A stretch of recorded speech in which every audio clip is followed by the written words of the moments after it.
You came in 1995, right? Yeah. So this particular book doesn't really, I don't think it mentions you at all, actually, but it talks about the history of what Church of the Creator was. Right. So if you can put your, there's some places I marked, you can maybe make your comments about it. Okay. What do you see?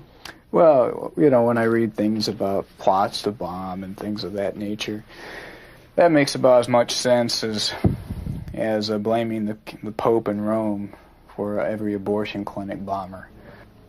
His answer made sense, but I don't remember the Pope saying, if doctors perform abortions, Catholics will take it upon themselves to commit crimes. If people are going to commit illegal activities, they should do so outside the World Church of the Creator to protect the Church and to protect themselves. This is just the general haters. we have a Negro in here, Robert Brock. He was against the Holocaust. Certainly the next book I should be in, I would certainly think. James K. Warner.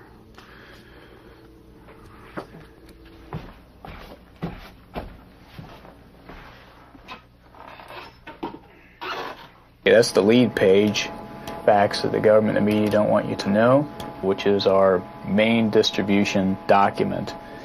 This is part of the Talmud, quote, if a goy kills a goy or a Jew, and goy means Gentile, basically, he is responsible. But if a Jew kills a goy, he is not responsible. I haven't heard the ADL renounce this. I've never heard any Jew say, hey, we don't believe this was wrong, it's in our book, but we deny, we don't believe in it. Instead, they simply attack our document here as being hateful. But which is hateful? Us reporting what the Jews are saying about the non-Jews, or quotes such as this, they're calling anyone who's not a Jew a beast created by God to serve the Jew. Right now it's a war of words. It's not necessarily a shooting war. Probably there will be what we call a bloody Rahoah. This is not a game that we're playing. I mean, this is a life or death struggle for the future of our race and the future for our children. Time is not on our side. Our situation gets graver every day. So now is really the time for action. I walked out to get my newspaper, which is always right here, and there were a little bag sitting on the sidewalk, and I noticed it was all up and down the streets, both sides, and I thought it was an ad because that happens. Picked it up and just to see what the ad was, and here I saw on this leaflet that was in front of the magazine, Racial Holy War. I took it in and I said, look at this. Am I seeing things or is this real? I actually thought maybe I was hallucinating. So you hit the mayor's lawn, right? Yeah, Nancy Canifex. Yeah, she's an old family friend. No, just kidding. She's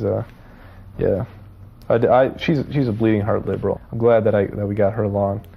In the face of the impending extinction of the white race, there is a militant new movement fighting to prevent white genetic genocide.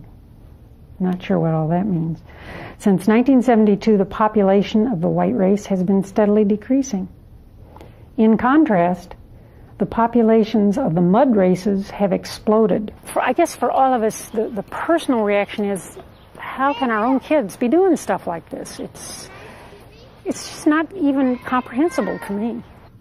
Congratulations on winning the Creator of the Year award. I wish some of my close Christian relatives in northern Indiana could have been hit with some of the fact sheets. Not that it would do much good. Keep up the good work. We have one hell of a fight on our hands to preserve the existence of our white race, as Hitler found out some 50 years ago. Delinda S. Judaico. What does that mean?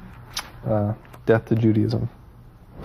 If they violate our constitutional rights and say we can't put out our literature, we have no choice but to resort to acts of violence and really to plunge this country into a terrorist war they've never seen before.